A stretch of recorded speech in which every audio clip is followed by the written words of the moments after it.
Mediação, o canal epistemológico da medicina. Técnicas e táticas em cirurgia. Meus caros, nós vamos tratar de um assunto aqui no Mediação, que é um fenômeno que vem se repetindo ao longo dos anos, particularmente nos últimos 5 anos, que eu tenho acompanhado semanalmente a reprodução dessa prática, e que, de certa forma, tem levado a um certo reducionismo na conclusão dos nossos atendimentos. Pode ser que seja resultado de alguns equívocos que podem estar ocorrendo na formação, nos estudos, né, nas escolas médicas, lá quando nós tínhamos predominantemente o ensino tradicional. Esta habilidade, esta competência, na verdade, era discutida e ensinada lá para a 4ª ou 5ª série do curso de medicina, numa cadeira chamada deontologia médica.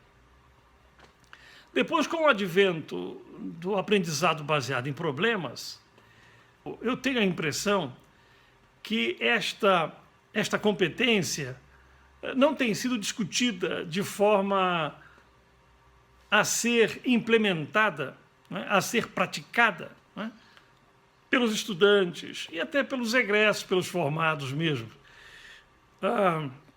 Num curso de medicina, do 1º ao 6º ano, lá no método PBL, na aprendizagem baseada em problemas, os estudantes passam da 1ª à 6ª série por mais ou menos 600 docentes, né?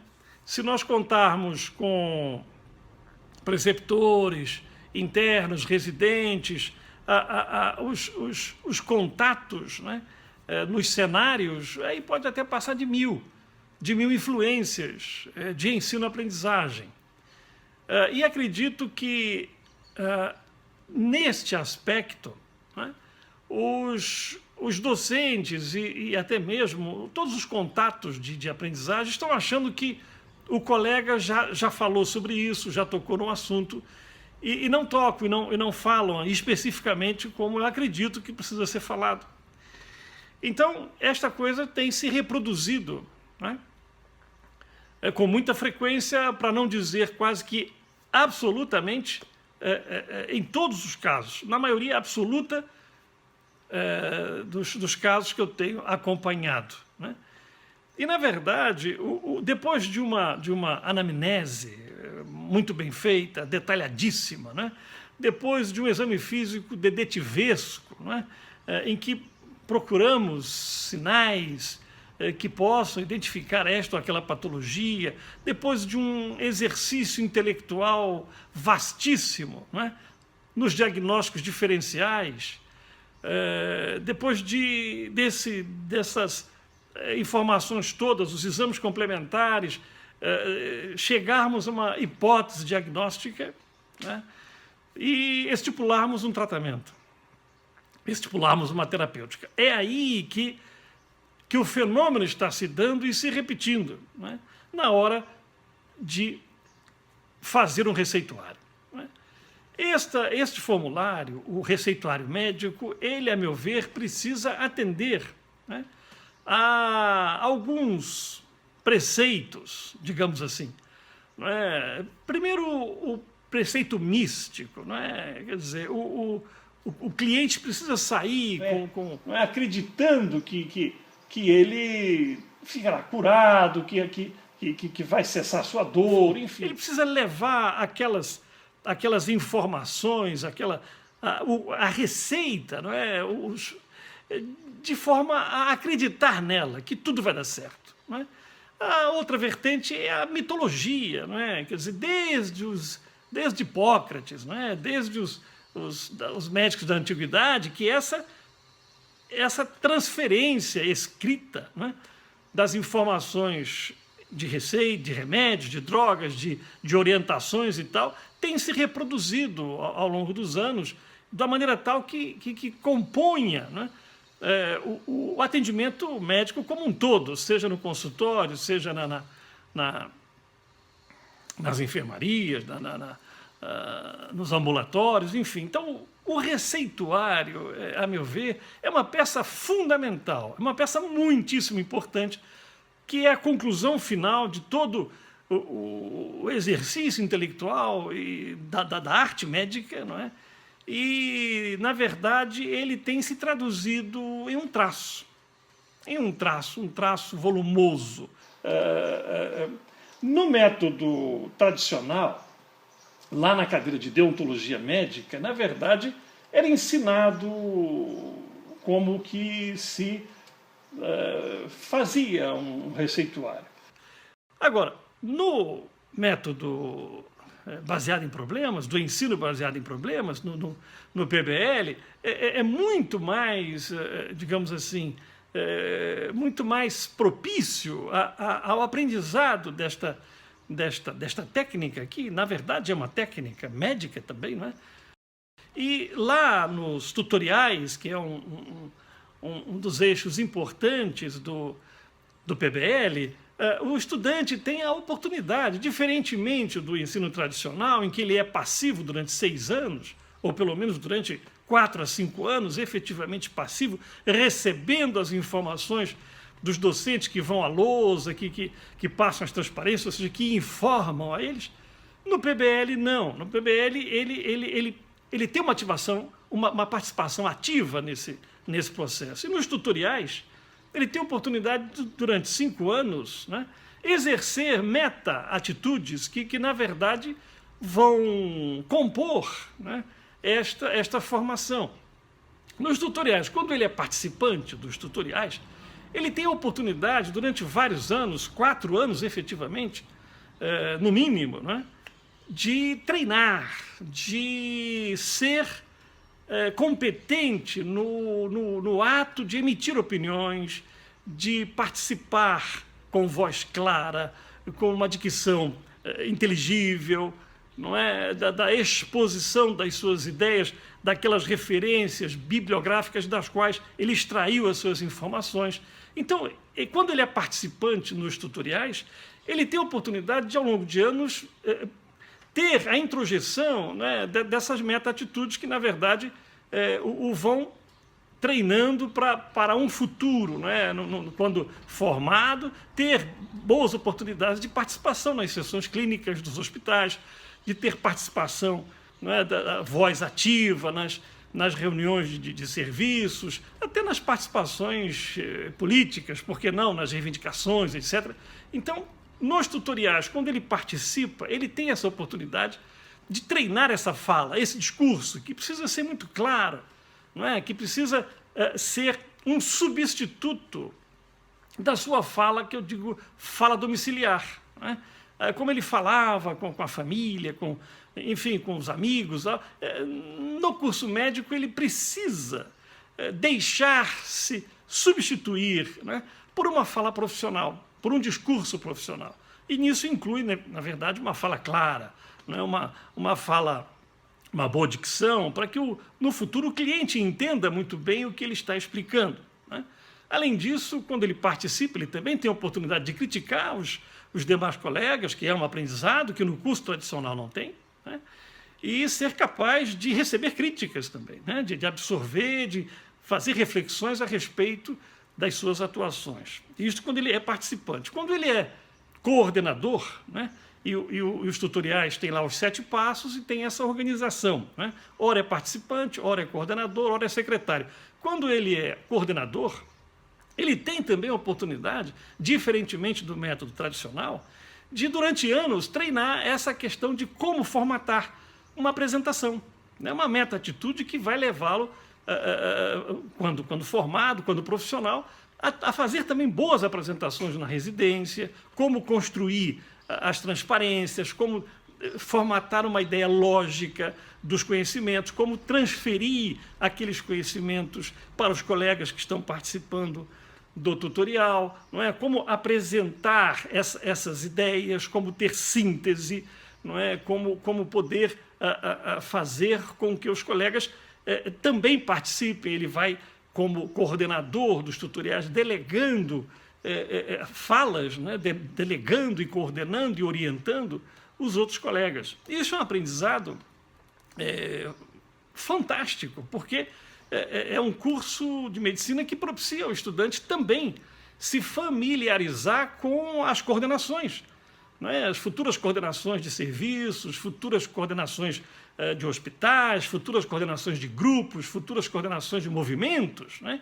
Então, essas meta-atitudes precisam ser bastante introjetadas, apreendidas, né? Para que no futuro ele possa exercer o método PBL. Ele tem essa inovação, essa revolução no aprendizado do estudo da medicina, né? Quando ele é secretário, por exemplo, é muito importante que ele vá para o quadro, para a lousa, para o quadro negro, enfim, e ele escreva de tal maneira que os outros entendam. Então, ao longo dos anos, ele vai formando essa meta-atitude de escrever para os outros, coisa que no método tradicional não existia. O estudante entrava na primeira série e saía até a sexta série com a sua própria letra, não é? Aquela escrita doméstica, aquela escrita amadorística, né? Então, no método PBL, ele tem a oportunidade de, ao longo de anos, formatar esta escrita profissional, porque ele vai precisar utilizar, quando formado, de uma transferência de informação que seja profissional. Então, ele precisa substituir esta maneira familiar, doméstica de escrever por uma escrita profissional. E isto o PBL propicia quando ele é secretário, não é? Então, preocupar muito com a formatação da letra, letras grandes, letras inteligíveis, para os colegas lerem, para os outros lerem. E no futuro ele vai exercer essa faculdade de escrever para os outros esta meta-atitude, não é? Quando ele faz a receita, quando ele escreve num prontuário a evolução do paciente, quando ele responde a um parecer, não é? Então, tudo isso ele vai exercer esse aprendizado, não é? Lá dos tutoriais, de quando ele era secretário, em meta-atitudes depois de formado, não é? Responder adequadamente aos pareceres com letras claras, porque alguns colegas vão tomar decisões em cima daquilo que se escreve. Então, a escrita na evolução dos pacientes, a escrita na resposta aos prontuários, na escrita do receituário, é necessário que se faça uma escrita profissional, sem contar com a possibilidade, né, de o uso dessa escrita familiar, doméstica, essa escrita do caderno, essa escrita não profissional, levar a uma confusão, né, entre os nomes comerciais dos fármacos, né, como, por exemplo, ser entendido amiodarona em vez de aminofilina, né? Dipirona ser entendido como dipiridamol, alopurinol ser entendido como aloperidol. Veja, tragédias, né? Então, é muito importante profissionalizar não só a fala, como a escrita também. Quando eles vão preencher os formulários de notificações compulsórias das mordeduras de animais lá no setor de emergência, reproduzem exatamente a escrita familiar. Aquela escrita do caderno, começando lá na primeira linha, do lado esquerdo, e preenchendo progressivamente. Essa escrita não é profissional. Ela precisa ser substituída por uma escrita formal, grande, até porque a enfermagem precisa saber o que tem que ser feito e o paciente precisa ser informado, muito bem informado, das preocupações que precisa ter. Então, precisamos substituir esta letra, não é, por uma escrita profissional. É importante que não só a fala, o discurso, as orientações, não é, sejam profissionais, bem como a letra, a escrita, não é, para que não restem dúvidas para o cliente, para a enfermagem, não é, que é muito importante, para quem vai vender o remédio nas farmácias, não é? Para se formalmente, para se escrever, para se fazer um receituário, existe técnica, existe norma, né? A começar pelo cabeçalho.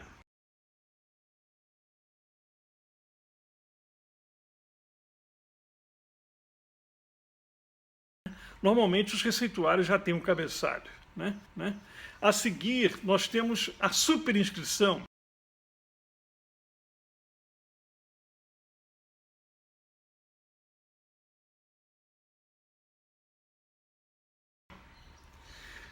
Onde consta o nome do cliente, onde consta, enfim, endereço, etc, etc, etc. Depois nós temos a inscrição.